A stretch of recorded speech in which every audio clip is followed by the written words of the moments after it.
ओम शांति। ओम शांति। विश्व कल्याणकारी, सर्वशक्तिमान, ज्ञान के सागर, प्रेम के सागर, पवित्रता के सागर, निराकार परमपिता परमात्मा शिव का आज के शुभ समय पर आवाहन करती हूँ एवं मंच पर आसीन हमारे परम आदरणीय परम श्रद्धेय लक्ष्मी दीदी जी तथा हांसी के लोकमान्य विधायक जी श्री विनोद म्याणा जी, आपका भी बहुत बहुत स्वागत है। साथ ही साथ हमारे हांसी के एसडीएम साहब श्री राजेश दूत, आपका भी बहुत बहुत स्वागत है। माउंट आबू से पधारे युगरतन भाई, हमारे सभी इस ईश्वरीय विश्वविद्यालय के साथी बहनें, सभा में उपस्थित सभी हांसी के गणमान्य भाइयों बहनों एवं बच्चों तथा बीके परिवार से जो भी भाई बहनें यहाँ उपस्थित है, आप सबका भी बहुत बहुत हार्दिक अभिनंदन। बहुत सुंदर विषय और उसको लेकर के आने वाले 5 दिन बहुत सुंदर बातें आप सभी को सुनने को मिलेगी। खुशियां आपके द्वार है। ये तो जरूर है कि खुशी हमारे जीवन में आना चाहती है, लेकिन हम उसको अवसर नहीं देते हैं। वो द्वारे खड़ी है कि मेरे मालिक मुझे आने दे, स्वीकृति दे, लेकिन हम उसको आने ही नहीं देते हैं और इसीलिए फिर वो धीरे धीरे गायब हो जाती है। आप सोचेंगे खुशियां तो हम चाहते ही हैं, क्यों नहीं आने देंगे? उसका कारण ये है क्योंकि हमने अपने जीवन में 3 लोगों को स्थान दिया है जिनका खुशी से बनता नहीं है, और इसलिए या तो वो रहेंगे या खुशी रहेंगी। तो हमने अपने जीवन में किनको स्थान दिया है? सबसे पहला स्थान हमने अपने जीवन में दिया है तनाव। अब तनाव और खुशी का बनता नहीं है, या तो तनाव रहेगा या खुशी रहेगी। और आज मनुष्य इतना तनाव युक्त जीवन जीने के अभ्यासी हो गए हैं कि जिस दिन तनाव नहीं होता है उस दिन भी टेंशन हो जाता। क्या तनाव क्यों नहीं है? आज कोई टेंशन की बात क्यों नहीं है? भाई हर पल खुशी से बिताए हम, ये ध्यान नहीं आता है। तो इसलिए हम टेंशन में जीने के इतने आदती हो गए हैं। वहां तक कि छोटे छोटे बच्चों को भी आज टेंशन होने लगा है। एग्जाम आती है, वो भी अपने माता पिता से कहता है हमको टेंशन हो गया है। अगर उन बच्चों से पूछा जाए बेटा टेंशन का अर्थ क्या है, बता नहीं सकते। क्या महसूसता हो रही है वो भी नहीं बता सकते, लेकिन शब्दों का प्रयोग जरूर करने लगा है। और तब कभी कभी बड़े समझते हैं इसको किस बात का टेंशन होगा, खाली पढ़ाई तो करनी है, कौन सा रिश्ते निभाना है, कौन से पैसा कमाना है, कौन सा जिम्मेवारी उठानी है, पढ़ाई तो पढ़नी है, वो भी उसको टेंशन होने लगा है। लेकिन इस कदर टेंशन से हमने दोस्ती कर ली है, इसलिए खुशी इंतजार करते करते फिर गायब ही हो जाती है। दूसरा स्थान हमने जो दिया है अपने जीवन में वो है अहंकार, अभिमान। आज इंसान अपने आप में बहुत कुछ समझने लगता है, मैं ऐसा हूं, मैं ये कर सकता हूं, मैं वो हूं, है ना। और इसलिए उसकी भी खुशी के साथ बनती नहीं है। जहां अहंकार आया वहां वो अपने आप में रहना चाहता है, अकेला रहना चाहता है, किसी से मिक्स होने की बात नहीं है। तो इसलिए खुशी इंतजार करके फिर चली जाती है। और तीसरा स्थान हमने दिया है भय। आज हर इंसान को कहां ना कहां किसी न किसी बात का डर जरूर है। तभी तो कोरोना काल में यही कहा गया कि एक्चुअल कोरोना से मौत कम लोगों की हुई, डर से अधिक लोगों की मौत हुई सारे संसार के अंदर। डर एक ऐसी चीज है जो व्यक्ति को खुश होने नहीं देती है। और भय नित्य सताता है, ऐसा हो गया तो, वैसा हो गया तो, उसने ऐसा कह दिया तो, अनेक बातों का भय पाल रखा है हमने जीवन के अंदर। Fear of criticism, fear of failure, कई प्रकार के फियर्स हमने अपने जीवन में पाल रखा है। तो भय और खुशी की भी बनती नहीं है।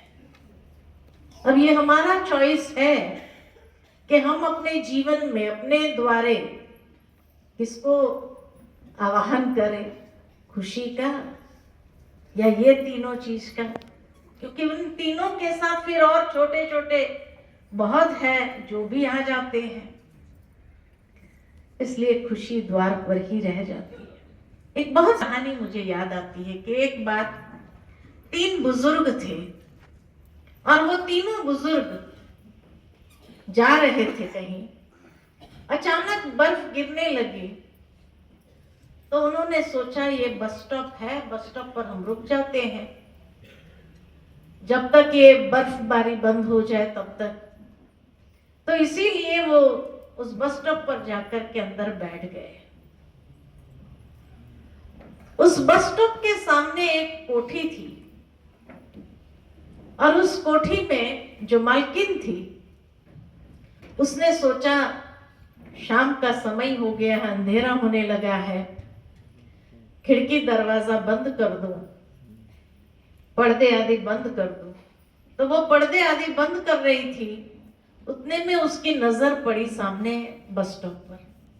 ये तीनों बुजुर्गों को देखा, उसके मन के अंदर भाव जागृत हुआ कि पता नहीं ये बर्फ कब बंद होगी, ये कब तक बैठे रहेंगे, रात भर में तो ठंड लग जाएगी, बुजुर्ग है। तो उसने आकर के अपने परिवार वाले को सुनाया कि बाहर बस स्टॉप पर 3 बुजुर्ग बैठे हैं, बर्फ गिर रही है, वो ठंडी से ठिठुर जाएंगे, पता नहीं ये कब बंद भी होगी। तो उसके पति ने कहा क्यों नहीं तीनों को बुला लो यहाँ पर, हमारे पास एक कमरा जो बाहर है उस कमरे में हीटर लगा देते हैं, वो आराम करे, उनको खाना पीना दे देंगे और वो वहां रेस्ट करके फिर जब आगे जहां जाना हो कल सुबह निकल जाए। तो महिला बाहर आकर के तीनों को इशारे करके बुलाती है। ये तीनों बुजुर्ग आते हैं और उसने कहा कि आप हमारे घर में ये कमरा है बाजू में, वहां पर आप रेस्ट कर सकते हैं, हीटर लगा देते हैं, आप थोड़ा गरमाइश अपने आप में महसूस करेंगे और अगर भोजन पानी आदि कुछ भी चाहिए तो वो भी हम दे देंगे। तो तीनों बुजुर्ग ने कहा हम तीनों नहीं आ सकते, हम तीनों में से कोई भी एक आएगा आपके घर में। आप सबसे पहले अपने परिवार वालों से पूछ के आओ किसको वो आने देना चाहते। महिला को ये बात बड़ी विचित्र लगी, उसने कहा आपका परिचय। तो पहले बुजुर्ग ने कहा मैं स्वस्थ हूं, हेल्थ हूं, और इसलिए जहां जाता हूं वहां मैं हेल्दी रहने का वरदान दे देता हूं। दूसरे ने कहा मैं संपत्ति हूं, वेल्थ हूं, और जहां जाता हूं मैं संपत्ति का वरदान दे देता हूं। तीसरे ने कहा मैं प्रेम हूं, जहां जाता हूं प्रेम का वरदान दे देता हूं। आप हम तीनों में से किसको बुलाना चाहते हो? हेल्थ को बुलाना चाहते हो, वेल्थ को बुलाना चाहते हो, या प्रेम को बुलाना चाहते हो?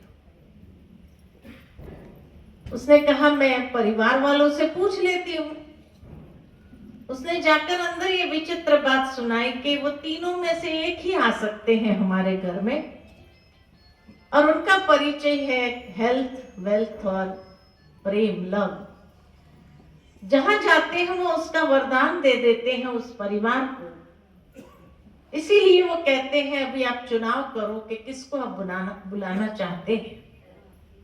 बुजुर्ग माता पिता थे, बीमार रहते थे तो कहने लगे बहू हेल्थ को ही बुला लो, कम से कम हम स्वस्थ रहेंगे तो आप लोगों के काम में हाथ बटा सकेंगे, हेल्थ को बुला लो। वहां पति, देवर और वो सब बैठे थे, उन्होंने कहा नहीं नहीं, वेल्थ को बुला लो, आजकल संपत्ति की जरूरत है, संपत्ति होगी तो हम आपका इलाज तो करा ही देंगे, और इसलिए हाँ खर्चे इतने हो गए, महंगाई इतनी बढ़ गई है, तो आप वेल्थ को ही बुला लो।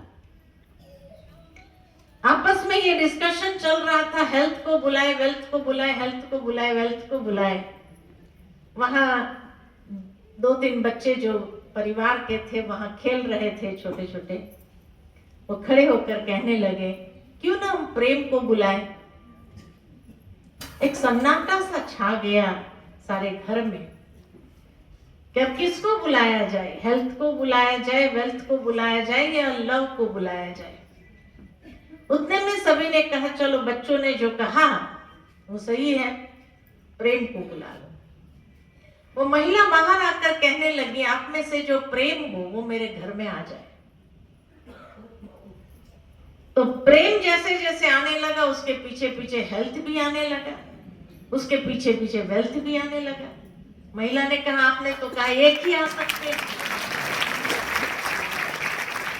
तो कहा अगर आपने हेल्थ को चुना होता तो वही आता, अगर आपने वेल्थ को चुना होता तो वही आता, लेकिन जहां प्रेम का माहौल है वहां स्वास्थ्य हर एक का ठीक होने लगता है, खुशियां आ जाती है, और वहां संपत्ति भी, लक्ष्मी भी छमछम करके आ जाती है। तो जीवन में हमें सही चुनाव करने की आवश्यकता है, तभी हमारे जीवन में हमारे द्वारे खुशी सहजता से आ जाती है। ये खुशियों का वेलकम करने के लिए हमें कुछ सिद्धांतों को समझने की आवश्यकता होगी, और वो सिद्धांत, सबसे पहला सिद्धांत है जैसा सोचोगे वैसा बनोगे, जैसा चिंतन वैसा जीवन, As you think so you become। तो पहले तो हम अपने चिंतन की क्वालिटी को देखें। आपका एक विषय है एक दिन का पॉजिटिव थिंकिंग का। नेगेटिव सोच करके कभी खुशी का अनुभव नहीं हो सकता।